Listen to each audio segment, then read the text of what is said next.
ఆంధ్రప్రదేశ్లో జరిగిన ఎలక్షన్స్లో వైఎస్ఆర్సీపీ పార్టీ ఘోరంగా ఓడిపోయింది. ఎంతగా అంటే 175 సీట్లలో కేవలం 11 సీట్లు మాత్రమే వచ్చాయి. ఒక పొలిటికల్ పార్టీ ఈ విధంగా ఓడిపోయిందంటే ప్రజలేమీ కారణం లేకుండా ఓడించరు. ప్రజలు ఎన్నో ఇబ్బందులు పడితే తప్ప ఈ విధంగా వాళ్ళు చెయ్యరు. సో 2024 ఆంధ్రప్రదేశ్ ఎలక్షన్స్ లో జగన్ గారు ఓడిపోవడానికి గల కారణాలేంటో ఈ వీడియోలో చెబుతాను. నెంబర్ 1, కులాలని బేస్ చేసుకుని పాలించడం. 2019లో జగన్ గారు అధికారంలోకి రావడంతోనే కులాల ప్రస్తావన తీసుకొచ్చారు. అది ఎలానో చెబుతాను.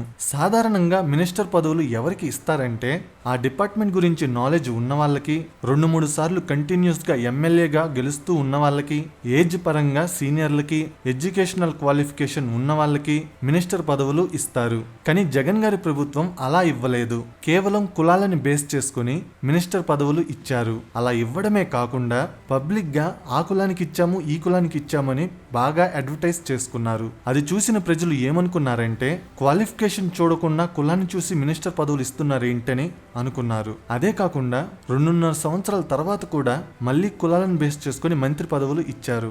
సేమ్ మిస్టేక్ రిపీట్ చేశారు. జగన్ గారు అలా ఇవ్వడానికి కారణం ఏంటంటే ఆ కులం ఓట్లు తనకే పడతాయని. కానీ జగన్ గారు గ్రహించలేకపోయింది ఏంటంటే 2019లో అన్ని కులాల వారు ఓట్లు వేస్తేనే తాను గెలిచాడని, కులం చూసి ఓట్లు వేసే ప్రజల పర్సంటేజ్ తక్కువగా ఉంటుందని గ్రహించలేకపోయారు. దీనికి తోడు ఏ ఎమ్మెల్యే అయితే అపోజిషన్ లీడర్స్ ని బాగా తిడతాడో, ఏ ఎమ్మెల్యే అయితే అపోజిషన్ లీడర్స్ ని జైలుకి పంపించి ఇబ్బంది పెడతాడో వాళ్ళకే మినిస్టర్ పదవులు అన్నట్టు జగన్ గారు చేసేవారు. అది చూసిన మిగతా ఎమ్మెల్యేలు రెచ్చిపోయి మరీ అపోజిషన్ లీడర్స్ ని తిట్టేవారు. ప్రభుత్వంలో ఉన్న కొంతమంది మంత్రులు అపోజిషన్ లీడర్స్ అడిగే వాటికి సమాధానం చెప్పకుండా వాళ్ళని తిట్టేవారు. అలాంటి విధానం కొంతమంది ప్రజలకి నచ్చలేదు. అలాగే జగన్ గారు ఇచ్చే ప్రతి స్పీచ్ లో నా ప్రజలు అని మాట్లాడకుండా కులాల పేరుతో ప్రజల గురించి ప్రస్తావించడం చేశారు. అలాంటి విధానం ప్రజలందరికీ నచ్చదు. కుల పక్షపాత వ్యవస్థని నిర్మూలించాలి అని అనుకునే ఈ ఆధునిక ప్రపంచంలో మళ్ళీ కులాల గురించి ప్రస్తావించడం కొంతమంది ప్రజలకి నచ్చలేదు. కులం విషయంలో జగన్ గారు చేసిన ఇంకొక తప్పు ఏంటంటే కులాలను బేస్ చేసుకుని క్యాండిడేట్స్ కి ఎమ్మెల్యే సీట్లు ఇవ్వడం. సాధారణంగా ఎమ్మెల్యే సీట్లు ఎవరికి ఇస్తారంటే ఏదైనా నియోజకవర్గంలో ఏ వ్యక్తికైతే ప్రజల్లో మంచి అభిమానం ఉంటుందో, ఏ వ్యక్తికైతే స్ట్రాంగ్ క్యాడర్ ఉంటుందో, ఏ వ్యక్తికైతే ఫైనాన్షియల్ గా బలం ఉంటుందో, ఏ వ్యక్తి అయితే లోకల్ గా ప్రజలకి అందుబాటులో ఉంటాడో వాళ్ళకి ఎమ్మెల్యే సీట్లు ఇస్తారు. కానీ జగన్ గారు అలా చేయలేదు. కులాలను బేస్ చేసుకుని ఎమ్మెల్యే సీట్లు ఇచ్చారు. కొన్ని నియోజకవర్గాల్లో అయితే కన్ఫర్మ్ గా గెలుస్తారన్న క్యాండిడేట్ ను కూడా తీసేసి కులాన్ని బేస్ చేసుకుని సీట్లు ఇచ్చారు. అలా ఇవ్వడమే కాకుండా పబ్లిక్ గా చెప్పుకున్నారు కులాన్ని బేస్ చేసుకుని సీట్లు ఇచ్చామని. అది ప్రజలకి నచ్చలేదు. అందుకే ఆంధ్ర ప్రజలు ఏం చేశారంటే ఎవరైనా ఇంకోసారి కులాన్ని బేస్ చేసుకుని మంత్రి పదవులు ఇచ్చినా, ఎమ్మెల్యే సీట్లు ఇచ్చినా, కులాల ప్రస్తావన తీసుకొచ్చినా మేము గెలిపించము అని ఒక బెస్ట్ ఎగ్జాంపుల్ సెట్ చేశారు. నెంబర్ 2, అభివృద్ధి లేని సంక్షేమం. జగన్ గారు ఈ 5 సంవత్సరాల్లో వివిధ పథకాల రూపంలో 2,60,000 కోట్ల రూపాయలు ప్రజలకి ఇచ్చారు. మీడియాలో కూడా తరచుగా ఆయన అదే చెప్పేవారు. కానీ ఎప్పుడైనా జగన్ గారు అభివృద్ధి కోసం మా ప్రభుత్వం ఇంత ఖర్చు చేసింది అందుకని మాకు ఓట్లు వేయండి అని అడిగారా? అడగలేదు. ప్రతిసారి ఇన్ని పథకాలు ఇచ్చాను, అన్ని పథకాలు ఇచ్చాను, ఓట్లు వేయండి అని మాత్రమే అడిగారు. అభివృద్ధి కావాలి అని అనుకునే ప్రజలని జగన్ గారు సాటిస్ఫై చేయలేకపోయారు. కొంతమంది ప్రజలు ఏమనుకున్నారంటే ప్రభుత్వం పథకాల ద్వారా డబ్బు ఇవ్వకూడదు, ప్రజలే ఆ డబ్బుల్ని సంపాదించుకునేలా ప్రభుత్వం ఏదో ఒక మార్గం చూపించాలని కొంతమంది ప్రజలు అనుకున్నారు. పథకాలు ఇవ్వడానికి కావాల్సిన డబ్బుల్ని ఎవరైతే ట్యాక్స్ గా కడుతున్నారో ఆ ట్యాక్స్ కట్టే వాళ్ళకి ప్రభుత్వం ఏం చేసింది? ఎప్పుడైనా జగన్ గారు తన స్పీచ్ లో ట్యాక్స్ పేయర్స్ కట్టే డబ్బుల వల్లే మేము ఇన్ని పథకాలు ఇస్తున్నాము, అందువల్ల ట్యాక్స్ పేయర్స్ కి కూడా ఏదైనా చెయ్యాలి అని ఎప్పుడైనా చెప్పారా? ఒక ఆవు నుంచి రోజు పాలు తీసుకుంటూ దానికి గడ్డి వెయ్యకపోతే ఏమవుతుంది? అదే జరిగింది ఆంధ్రాలో. సాధారణంగా ట్యాక్స్ కట్టే వాళ్ళు ఏం కోరుకుంటారు? మంచి రోడ్లు, నీళ్లు, కరెంటు. అవే చేయలేకపోతే ట్యాక్స్ పేయర్స్ ఓట్లు ఎలా వేస్తారు? అలాగే రైతులకి నీళ్లు కావాలి. ఈ 5 సంవత్సరాల్లో ఒక్క మేజర్ ఇరిగేషన్ ప్రాజెక్ట్ అయినా కంప్లీట్ చేసి నీళ్లు ఇచ్చారా? లేదు. కనీసం ఉన్న ప్రాజెక్ట్స్ ని సరిగా మెయింటైన్ చేశారంటే అది లేదు.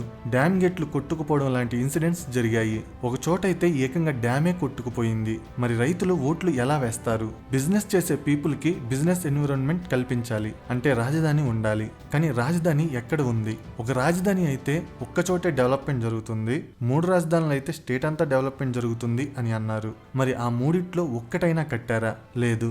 మరి బిజినెస్ పీపుల్ ఎందుకు ఓట్లు వేస్తారు? ఇక ఫ్యూల్ ప్రైసెస్ ప్రైసెస్ విషయానికి వస్తే పక్కనే ఉన్న తమిళనాడు, కర్ణాటక రాష్ట్రాల ప్రైసెస్తో కంపేర్ చేస్తే ఆంధ్రాలో చాలా ఎక్కువగా ఉన్నాయి. పెట్రోల్ రేట్ ఆ స్టేట్స్లో ఆంధ్ర కంటే 8 నుంచి 10 రూపాయలు తక్కువ ఉంది. డీజిల్ ప్రైస్ 5 నుంచి 10 రూపాయలు తక్కువ ఉంది. పెట్రోల్ రేట్ల గురించి ఆలోచించే ప్రజలు పక్క స్టేట్స్లో ఎందుకు తక్కువ ఉన్నాయి, ఆంధ్రలో ఎందుకు ఎక్కువ ఉన్నాయి అని ఆలోచిస్తారు కదా. మరి ఆ ప్రజలు ఎందుకు ఓట్లు వేస్తారు? ఆరోగ్యశ్రీ పథకం ద్వారా ఏదైనా హాస్పిటల్లో 1000 రూపాయలకి మంచి బిల్ అయితే ప్రభుత్వమే ఇస్తుంది అని అన్నారు. కానీ గ్రౌండ్ రియాలిటీలో అలా లేదు. హాస్పిటల్స్కే ప్రభుత్వం నుంచి బిల్లులు రాక ఆరోగ్యశ్రీ కింద వైద్యం చేయడానికి ఆ హాస్పిటల్స్ నిరాకరించాయి. మద్యాన్ని నిషేధిస్తామని చెప్పి చివరికి మద్యం మీద వచ్చే ఇన్కమ్ మీదే రాష్ట్రం డిపెండ్ అయ్యేలా చేశారు.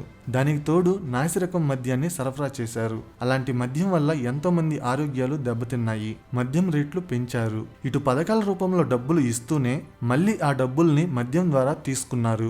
రాయలసీమలో, గోదావరి జిల్లాల్లో వరదలు, తుఫానులు వచ్చినప్పుడు ప్రజలు చాలా ఇబ్బందులు పడ్డారు. ఆ టైంలో ప్రభుత్వం తమని సరిగా పట్టించుకోలేదని ప్రజలు అనుకున్నారు. ఏవేవో పథకాలు పెట్టి డబ్బులు ఇస్తున్నారు గానీ అసలు డబ్బులు ముఖ్యంగా ఇవ్వాల్సింది ఇలాంటి ప్రకృతి వైపరీత్యాల సమయంలోనే కదా. అలాంటి సిచ్యువేషన్స్ లోనే ఇవ్వలేకపోతే ఇక ప్రభుత్వం ఎందుకు అని ప్రజలు అనుకున్నారు. ఇలాంటి కారణాల వల్ల కొంతమంది ప్రజలు ఓట్లు వెయ్యలేదు. పథకాల ద్వారా డబ్బులు పనిచేస్తే గెలుస్తాము అని అనుకున్నారు. కానీ 2019లో చంద్రబాబు గారు పసుపు కుంకుమ పేరుతో డబ్బులు పంచినప్పటికీ గెలవలేకపోయారన్న విషయాన్ని గ్రహించలేకపోయారు.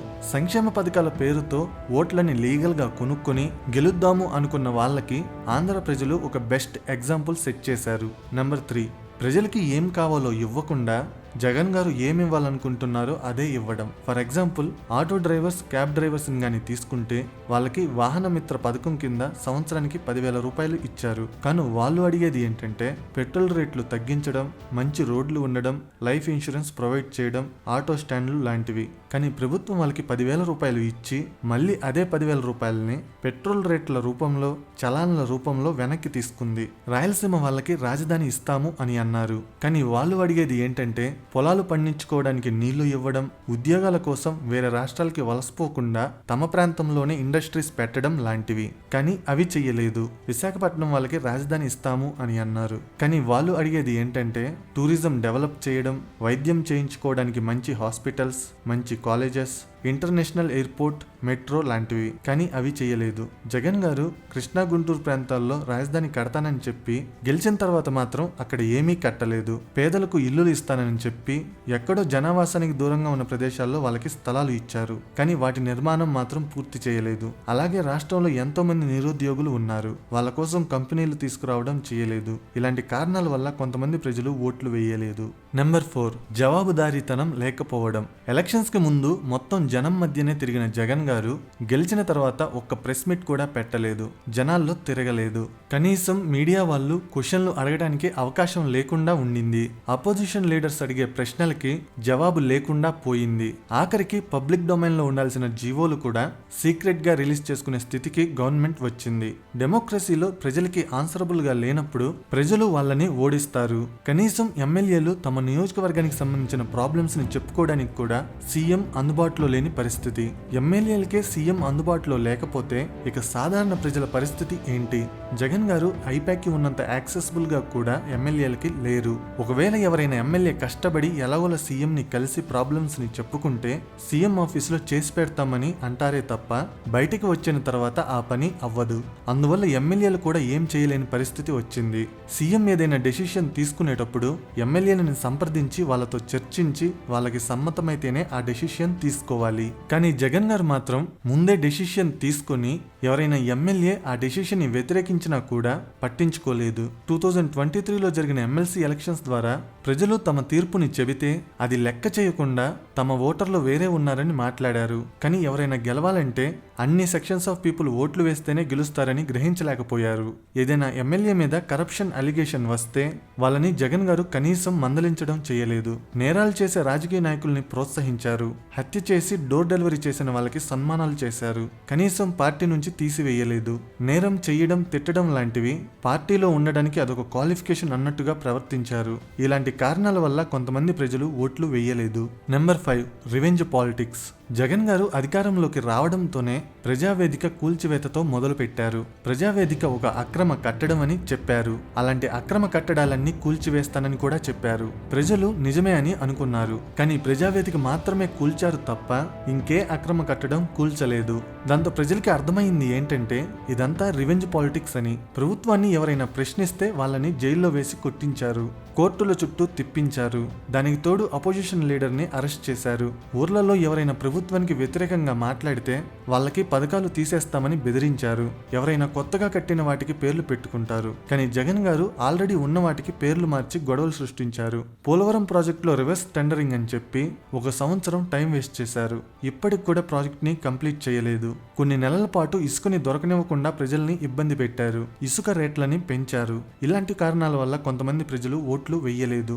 ముఖ్యంగా ఇలాంటి కారణాల వల్ల 2024 ఆంధ్రప్రదేశ్ అసెంబ్లీ ఎలక్షన్స్ లో వైఎస్ఆర్సీపీ ఓడిపోయింది. నెక్స్ట్ వచ్చే ప్రభుత్వం అయినా సరే సంక్షేమం అభివృద్ధి బ్యాలెన్స్డ్ గా చేస్తూ ప్రజలు పడే ఇబ్బందులను సాల్వ్ చేస్తే రాబోయే ఎలక్షన్స్ లో గెలుస్తుంది. లేకపోతే ప్రజలు మళ్ళీ ఓడిస్తారు. నా ఎక్స్ప్లెనేషన్ నచ్చితే వీడియోని లైక్ చేసి షేర్ చేయండి. ఇలాంటి ఇంట్రెస్టింగ్ వీడియోస్ కోసం ఛానల్ని సబ్స్క్రైబ్ చేయండి. వీడియో పెట్టగానే నోటిఫికేషన్ రావాలంటే సబ్స్క్రైబ్ చేయగానే పక్కనే ఒక బెల్ ఐకాన్ కనబడుతుంది. దాని మీద క్లిక్ చేయండి. Thank you.